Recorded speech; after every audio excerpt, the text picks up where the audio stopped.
Good morning, and welcome to Cedars Unitarian Universalist Church. My name is Jeff Phillip, and I'm one of the guest speakers today. We want to acknowledge that members of our congregation occupy the ancestral and traditional contemporary lands of the Coast Salish tribes. The Suquamish, S'Klallam, Chimicum, and Duwamish tribes were ceded under duress under the Point Elliott and Point No Point treaties. We are grateful guests on these lands and a firm acknowledgement of Indigenous sovereignty, both past and present. This acknowledgement does not substitute for the need to build authentic relationships with modern-day members of these tribes and learn about their culture and history. Our faith community is sustained through the generous donations by our community. Your contribution will nourish the spiritual growth of our community through weekly worship and ongoing programs that cultivate connection, belonging, sharing, and caring. Included in the video description and displayed on the screen is information to make a contribution to Cedars through our PayPal account. Please take time now or later to make a contribution. Your gifts are greatly appreciated. Our Cedars community is committed to being a welcoming and inclusive community, and all the beauty of languages, cultures, skin tones that come together in your uniqueness, we welcome you. In all the ways you experience and express gender, in the beauty of who you are and who you love, we welcome you. With religious and ethical traditions that inform your spiritual life, we welcome you. Whether you come feeling whole or broken, or somewhere in between, we do welcome you no matter how long you've been away or how soon you'll return. We welcome you. You're invited to join us today and always with an open mind, a loving heart, and willing hands. We welcome you today and always. Good morning. I'm Carol Ann Davidson, one of the service leaders today, and I'd like to share with you the words that were spoken as a call and response reading at my children's child dedications here at Cedars, which you can find in our gray hymnal number 714. The minister affirmed, "It is our faith that each child born is one more Redeemer." The congregation responded, "By this service of dedication, we commit ourselves to the nurture of this child." The minister asked, "Are you ready to dedicate yourselves to Grace and Marshall?" The congregation answered, "We are prepared. We dedicate our minds and hearts to this child and to Carol Ann and John." The minister asked, "Will you strive to love and cherish them in times of struggle as well as gladness?" The congregation committed, "We will love and cherish them always." The minister stated, "We acknowledge the divine spark within each child." The congregation affirmed, "May we be worthy guardians of this young life. May we build a community in which they will grow old, surrounded by beauty, embraced by love, and cradled in the arms of peace." This commitment to my children by the Cedars community has meant a lot to me and John. When we lived here the first time and my parents had yet to move west, Diana Peters came to Grace's preschool on Grandparents' Day. She and Grace continue to have a close relationship. They made soda biscuits just a few weeks ago together at Diana's apartment. She also listens in and has attended Grace's orchestra concerts. When we left Bainbridge and moved to Philadelphia, we would come back for visits and stay with Sherry and Vinnie Perrone. Sherry would take the kids into the garden to pick beans, and they invited us to her summer cottage on Cape Cod, where we played Whisper Down the Lane. 2 years ago, when I asked Marshall what he wanted to do for his birthday, he said he wanted to go camping and invite Vinnie along. My kids also have fond memories of playing bingo at Bonnie and Sharon's brunch, and making apple cider at Susan Schaefer's, and learning about drawing with John Weens. I dedicate the lighting of the chalice to these and to other intergenerational connections that have been so meaningful to me and my family. As we come together to worship, We remind ourselves to treat all people kindly because we are one family, to take good care of the earth because it is our home, and to live lives full of love and goodness because that is how we will all become the best that we can be.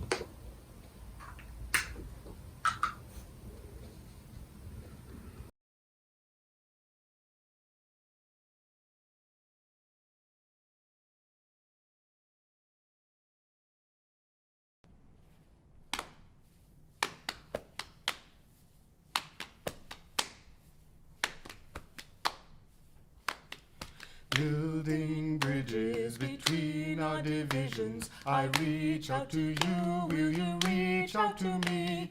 With all of our voices and all of our visions, sisters, we can make such sweet harmony. Building bridges between our divisions, I reach out to you, will you reach out to me? With all of our voices and all of our visions, sisters, we can make such sweet harmony. Building bridges between our divisions, I reach out to you, will you reach out to me? I reach out to you, will you reach out to me? With all of our voices and all of our visions, sisters, we can make such sweet harmony. Building bridges between our divisions, with all of our voices and all of our visions, with all of our voices and all of our visions, sisters, we can make such sweet harmony. Building bridges between our divisions, I reach out to you, I reach out to you, will you reach out to me? With all of our voices and all of our visions, sisters, we can make such sweet harmony. Building bridges between our divisions, I reach out to you, will you reach out to me? With all of our voices and all of our visions, sisters, we can make such sweet harmony. Sisters, we can make such sweet harmony. Sisters, we can make such. Sisters, we can make such sweet harmony. Sisters, we can make such sweet harmony.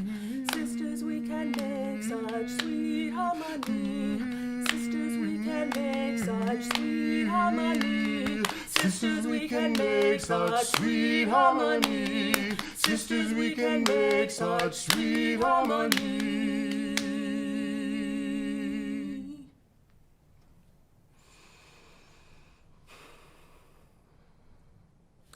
Hey! Woo! Air five! Let it out! Our service this morning is a calling to a multi-generational community. We've been separate from one another for 1.5 years. Many have joined in our excellent online worship services, coffee hours, and other offerings. As we look towards the future, we can embrace people of all ages and perspectives, and can perhaps find ways to do so in a fun and playful way, where everyone can grin on their face and have love in their hearts. So we will join together again in person sometime, safely and hopefully playfully. As the philosopher Fred Rogers once said, when we treat children's play as seriously as it deserves, we are helping them feel the joy that's to be found in the creative spirit. It's the thing we play with and the people who help us play that make a great difference in our lives. So in that spirit, in our call to worship today, it will be participatory. So I ask you all to reach your hands up to the sky and now bring them out in front of you and get your fingers on your keyboards so that you can type into the chat. Or if you're watching this later, just speak out loud what I'll call you to speak or type. I'm going to show you some words, and I'd like you to quickly, without thinking too much, type or say the color of the word that I'm showing. Again, what's the color of the word that's printed?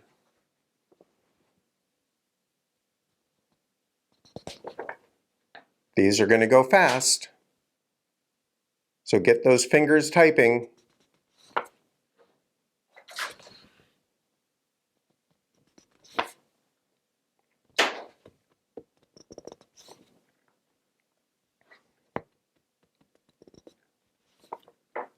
I'm kind of excited to see how people are doing in the chat with these.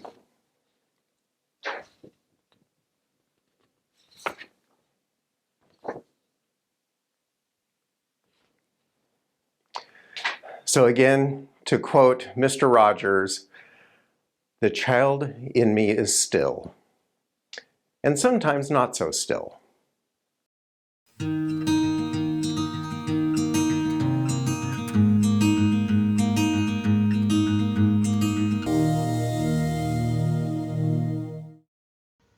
And now for our faith formation moment.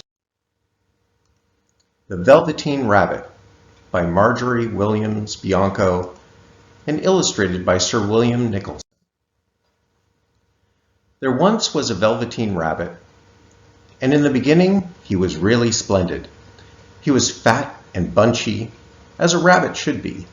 His coat was spotted brown and white, and he had real thread whiskers, and his ears were lined with pink sateen. On Christmas morning, when he sat wedged on top of the boy's stocking with a sprig of holly between his paws, the effect was charming. There were other things in the stocking, nuts and oranges and a toy engine and chocolate almonds, but the rabbit was quite the best of all. For at least 2 hours the boy loved him, and then aunts and uncles came to dinner, and there was a great rustling of tissue paper and unwrapping of parcels, and in the excitement of looking at all the new presents, the Velveteen Rabbit was forgotten. For a long time he lived in the toy cupboard, or on the nursery floor, and no one thought very much about him. He was naturally shy, and being only made of velveteen, some of the more expensive toys snubbed him. The poor little rabbit was made to feel very insignificant and commonplace, and the only person who was kind to him at all was the Skin Horse. The Skin Horse lived longer in the nursery than any of the others. He was wise, for he had seen a long succession of mechanical toys arrive to boast and swagger and then go away. And he knew that they were only toys and would never turn into anything else.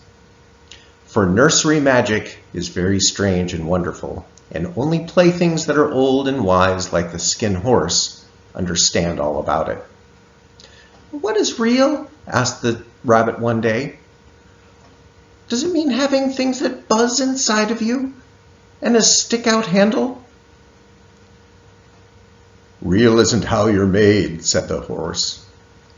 "It's a thing that happens to you when a child loves you for a long, long time, not just to play with, but really loves you, then you become real."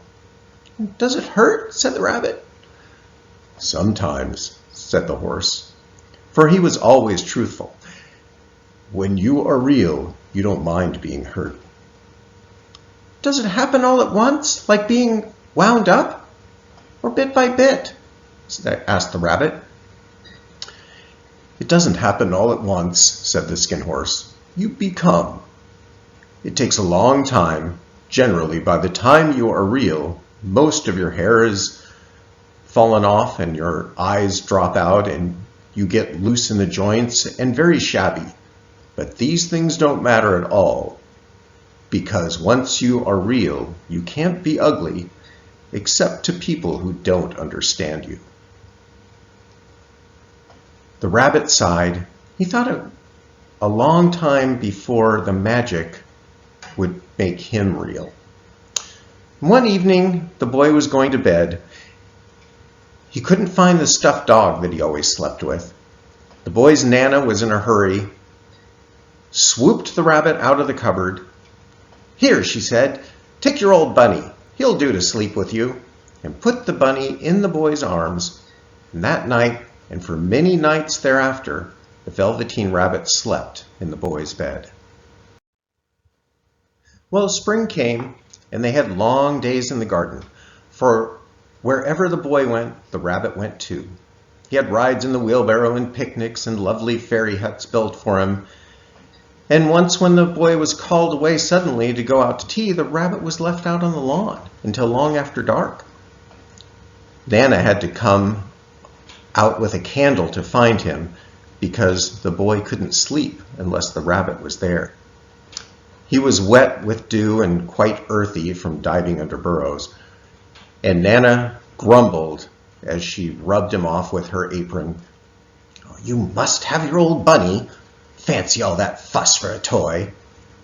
The boy sat up and stretched out his hands. "Give me my bunny! You mustn't say that. He isn't a toy. He's real." And when the little rabbit heard that, he was happy, for he knew what the Skin Horse had said was true at last. The nursery magic had happened to him, and he was no longer a toy. He was real. The boy said so. Well, near the house where they lived, there was a wood, and in the long June evenings, the boy liked to go there and play. He took the Velveteen Rabbit with him. He always made the rabbit a little nest among the bracken. One evening, while the rabbit was lying there alone, he saw two strange beings creep toward him. They were rabbits like himself, but quite furry and brand new. They must have been very well made, for their seams didn't show, and they must have been made of clockwork, for they moved about. They crept close to him, twitching their noses. "Why don't you get up and play with us?" one of them asked. "Well, I don't feel like it," said the rabbit, for he didn't want to explain that he had no clockwork. "Ho," said the furry rabbit. "It's as easy as anything," and he gave a big hop sideways and stood on his hind legs. "I don't believe you can." "I can," said the little rabbit. "I can jump higher than anything." Of course, he meant when the boy threw him, but of course he didn't want to say so. The Velveteen Rabbit had no hind legs to jump on his own. The back of him was all one piece, like a pincushion. But the wild rabbits have very sharp eyes, and one stretched out his neck and looked. "He hasn't got any hind legs," he called out. "Fancy a rabbit without hind legs." And they began to laugh. "I have. I've got hind legs. I'm sitting on them." The strange rabbit came quite close and wrinkled his nose suddenly and flattened his ears and jumped backwards. "He doesn't smell right. He isn't a rabbit at all. He isn't real." "I am so real. I am. The boy said so." And he nearly began to cry. Just then there was a sound of footsteps, and the boy ran up and carried the rabbit home. Well, weeks passed, and the little rabbit grew very old and shabby, but the boy loved him just as much. He loved him so hard that he loved all of his whiskers off, and the pink lining to his ears turned gray, and brown spots faded away. And then, one day, the boy became ill. His face grew very flushed, and he talked in his sleep, and his little body was hot, so hot that it burned the rabbit when he held him close. Strange people came and went in the nursery. It was a long, weary time, for the boy was too ill to play. But he snuggled down patiently and looked forward to the time when the boy would be well again. And presently the fever turned and the boy got better. The boy was going to the seaside tomorrow. Everything was arranged, and now it only remained to carry out the doctor's orders. The room was to be disinfected, and all of the books and toys the boy had played with must be burnt. "Well, hurrah," said the rabbit. "Tomorrow we shall go to the seaside." For the boy had talked about the seaside before, and it sounded exciting. Just then, Nana caught sight of him, picked him up, and asked, "What about this old bunny?" "Well, that," said the doctor, "why, that is a mass of scarlet fever germs. Burn it at once." And so the little rabbit was put into a sack with old picture books and a lot of rubbish and carried outside to be placed in the fire. Well, the sack had been left untied, and by wriggling a bit, he was able to get his head through the opening. He could see the thicket where they had played in bygone mornings, and he thought of the skin horse, so wise and gentle, and all that he had told him, of what it was to be loved and lose one's beauty and become real. What good was that if it all ended like this? A tear, a real tear, trickled down the little shabby velvet nose and fell to the ground. And then a strange thing happened, for where the tear had fallen, a flower grew out of the ground, a mysterious flower, with slender green leaves and a blossom like a golden cup. It was so beautiful, the little rabbit forgot to cry and just lay there watching it. And presently the blossom opened, and out of it stepped a fairy. She was quite the loveliest fairy in all the world. Her dress was perfect, and she came close to the little rabbit, gathered him up in her arms, and kissed him on his velveteen nose. "Little rabbit, don't you know who I am?" The rabbit looked up at her, and it seemed to him that he had seen her face before, but couldn't think of where. "I'm the nursery fairy," she said. "I can take care of all the playthings that the children have loved. And when they're old and worn out and people don't need them anymore, then I come and take them away and turn them into real." "I wasn't real before?" asked the little rabbit. "You were to the boy," said the fairy, "because he loved you. Now you shall be real to everyone." And she held the rabbit close in her arms and flew with him into the wood. It was light now, for the moon had risen. The wild rabbits danced with their shadows on the velvet grass. When they saw the fairy, they all stopped dancing and stood around to stare. "I've brought you a new plaything," the fairy said. "You must be very kind to him and teach him all he needs to know about Rabbitland, for he's going to live with you forever and ever." And she kissed the little rabbit again and put him down on the grass. "Run and play, little rabbit," she said. But the little rabbit was still for a moment and never moved. For when he saw the wild rabbits dancing around, he suddenly remembered about his hind legs, and he didn't want them to see he was made all of one piece. He didn't know that when the fairy kissed him, she had changed him altogether. And he might have sat there for a long time, but just then something tickled his nose, and before he thought what he was doing, he lifted his hind toe to scratch it and found that he actually had hind legs. Instead of dingy velveteen, he had fur, soft and shiny, and his ears twitched by themselves, and his whiskers were so long that they brushed the grass. He gave one leap, and it was a leap of joy of using those hind legs, and he went springing about them on the turf, jumping sideways and whirling around, and looked for the fairy, but she was gone. He was a rabbit at last, at home with other rabbits. And that ends our story, because perhaps when we love someone enough, it will help them as they change to become who they are for real.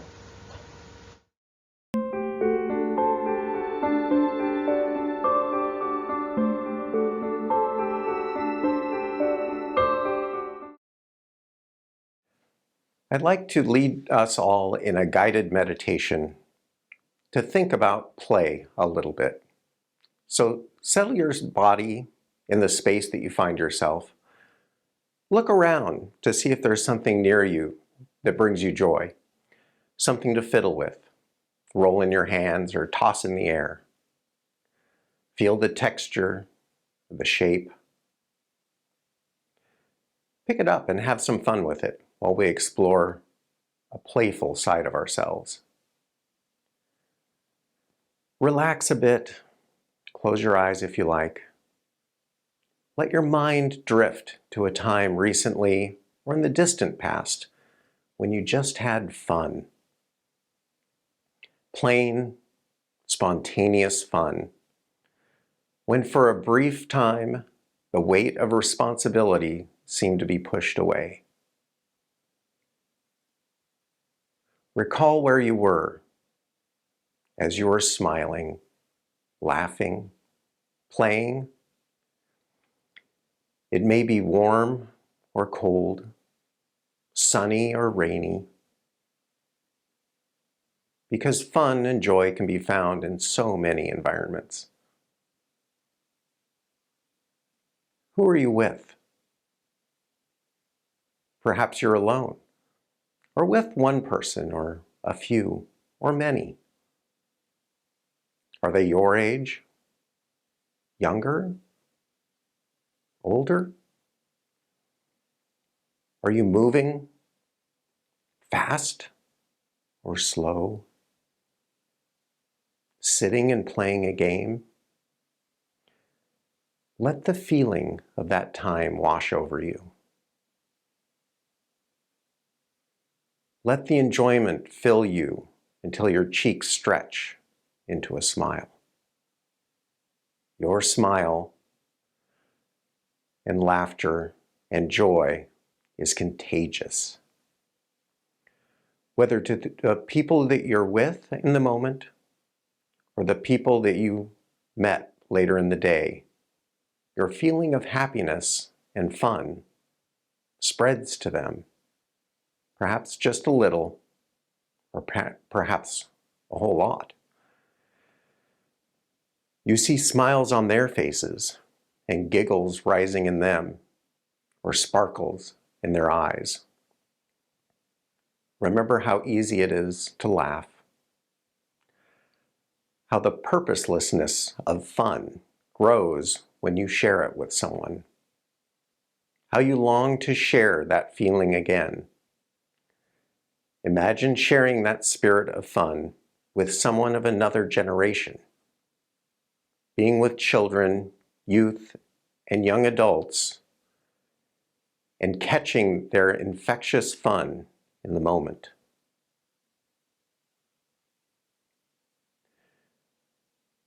Open yourself to the next opportunity to play that comes to you, to seemingly do nothing important, but vital to being whole. And hang on to that smile and spread it through the day.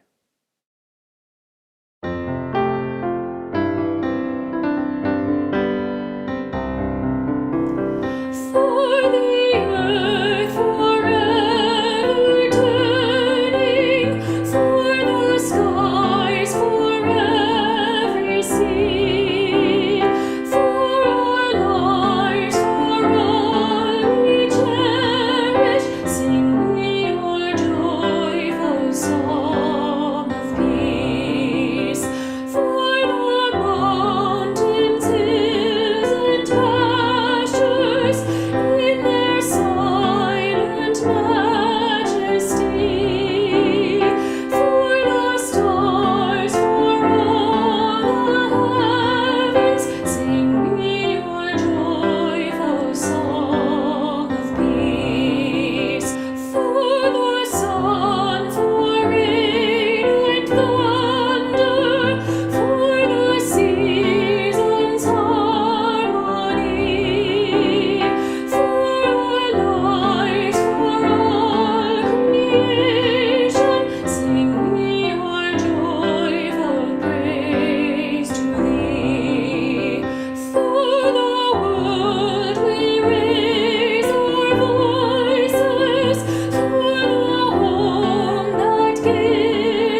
thinking about providing for the young people and parents at Cedars, what images come to mind?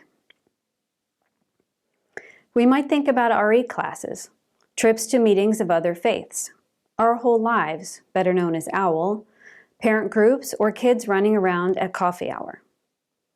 While passing along the meaning of UU principles is important, as is putting our social justice ideals into action and learning about other faiths, something less often considered are the benefits of intergenerational relationships that are uniquely offered by being part of a community such as Cedars. Arguably, I can teach my children the value of our 7 principles without coming to church. I could attend marches and highlight the importance of voting and social consciousness. My children learn about these in school anyway. We can donate to the food bank and do trail cleanups through the Parks and Rec department. I could sample other churches with my family on my own. I'm sure you understand what I mean here. School, scouts, sports, music lessons, martial arts, camps, horseback riding, 4-H, homework, etc., etc., etc. What makes church worth attending for families? Families and children who already have a plethora of activities to attend each week and community service hours to fulfill. Like many of you, the answer is community. Community, a place where we are seen, known, cared for, supported, and loved. At the end of my children's dedication, this congregation affirmed to be worthy guardians of this young life and to build a community in which they will grow old, surrounded by beauty, embraced by love, and cradled in the arms of peace. Now I'm going to speak from the heart here, and I feel a little vulnerable saying so, but I believe there's room for Cedars to grow in its commitment to building community, inclusive of young adults, parents, and children. In June, the Cedars Board hosted a meeting where we moved into breakout rooms to discuss how we can enhance a sense of belonging at Cedars. In the Future of Cedars room, we asked, how do we expand, enrich, nurture, and especially attract and keep more families?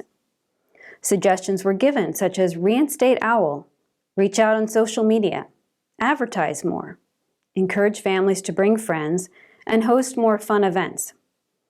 While these might be useful, I would like to suggest an answer to this question that might be simpler and more meaningful for all.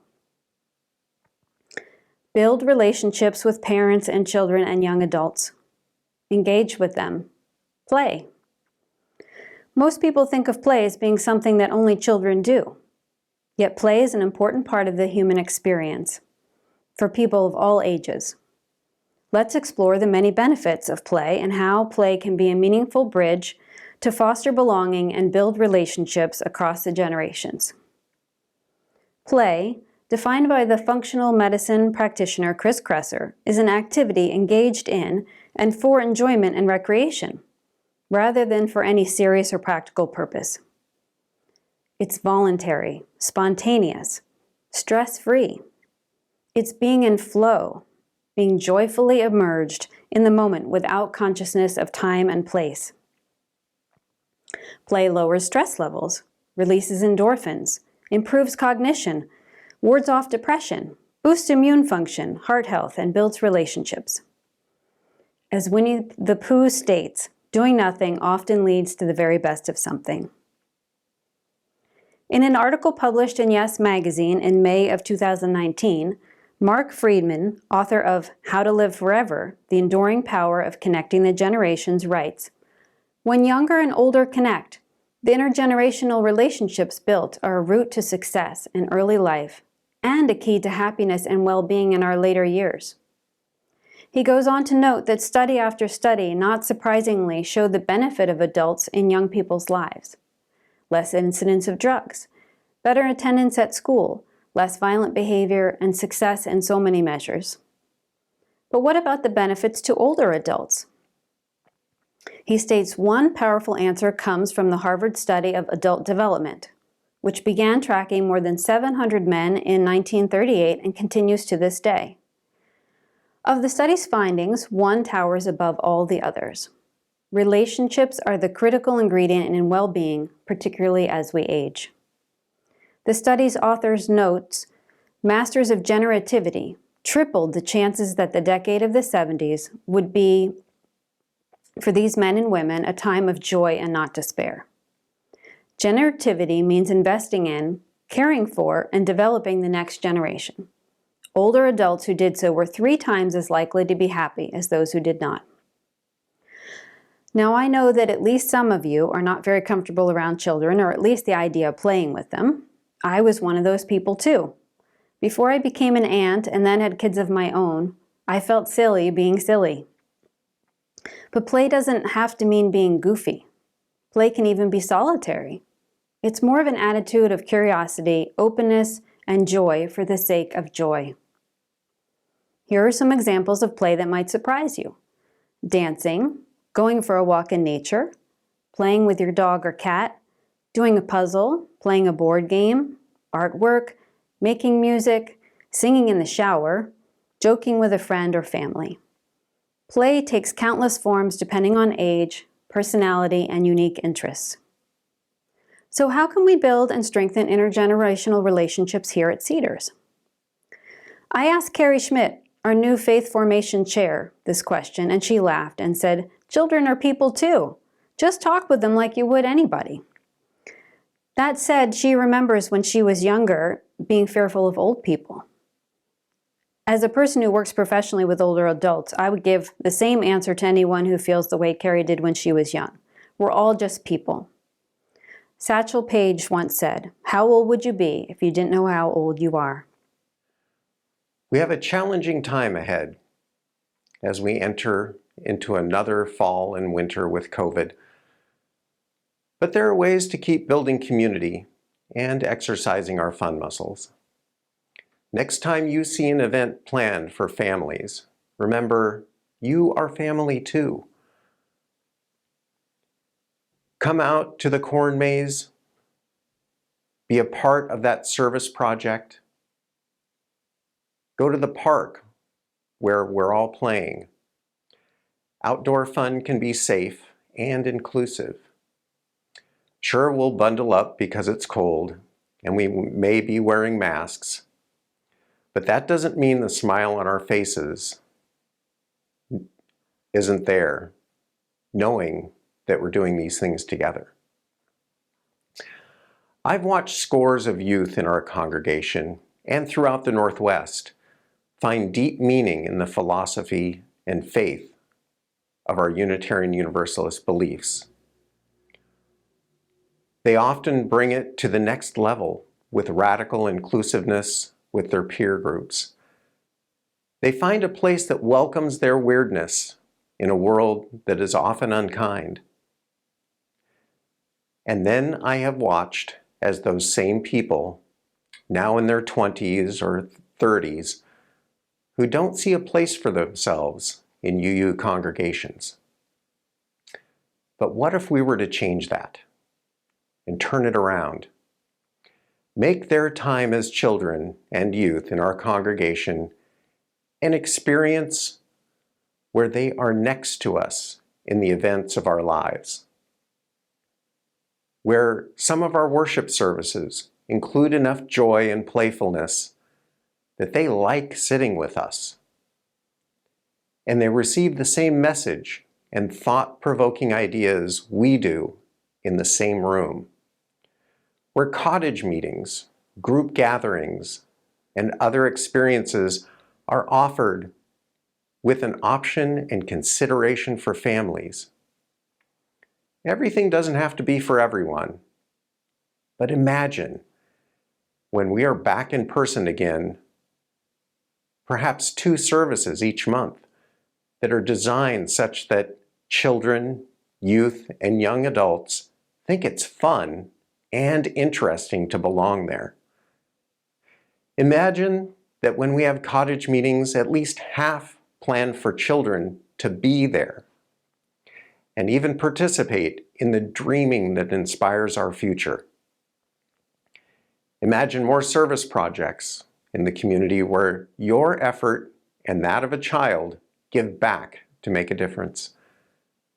When we build on our regular congregational life in a true multi-generational foundation, we will be more likely to see those children grow into adulthood, seeing themselves alongside us. They will continue to be a visible part of Cedars and Unitarian Universalist life, and we will all love it. I can teach my children to love others, value diversity, treat the earth with kindness. But intergenerational relationships are something that can only be developed in a community with others. And outside of family, church is one of the few places where this can happen. I am grateful for all the intergenerational relationships that sustain me here at Cedars. Friendships with women who are older than me and have grown children, other parents who are actively raising children as I am mine, young people who inspire me with their wisdom and fortitude, navigating a world much different than the one in which I grew up. My wish for Cedars of the future is that we can broaden and deepen our perspectives to include and nurture the gift of intergenerational relationships and connections.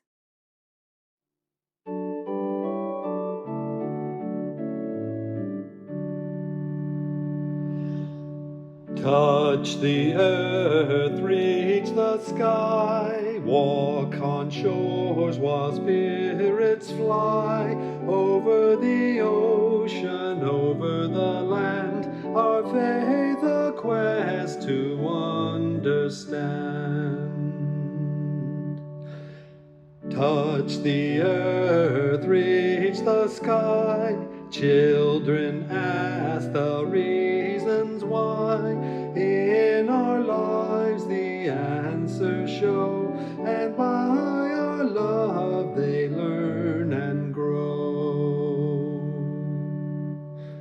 Touch the earth, reach the sky, all are born and all shall die.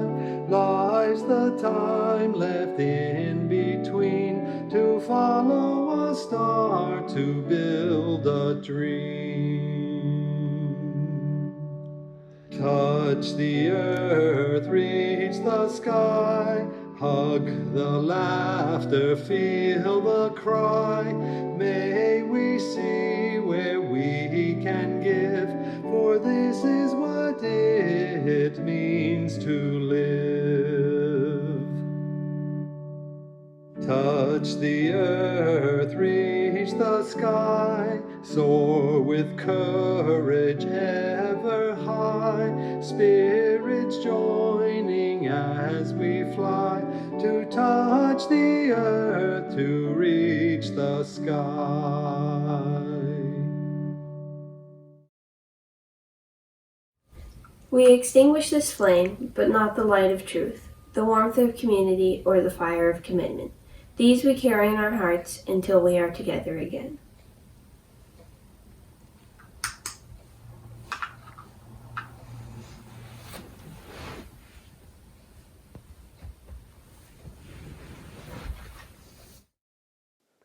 May we be worthy guardians of the young people in our congregation.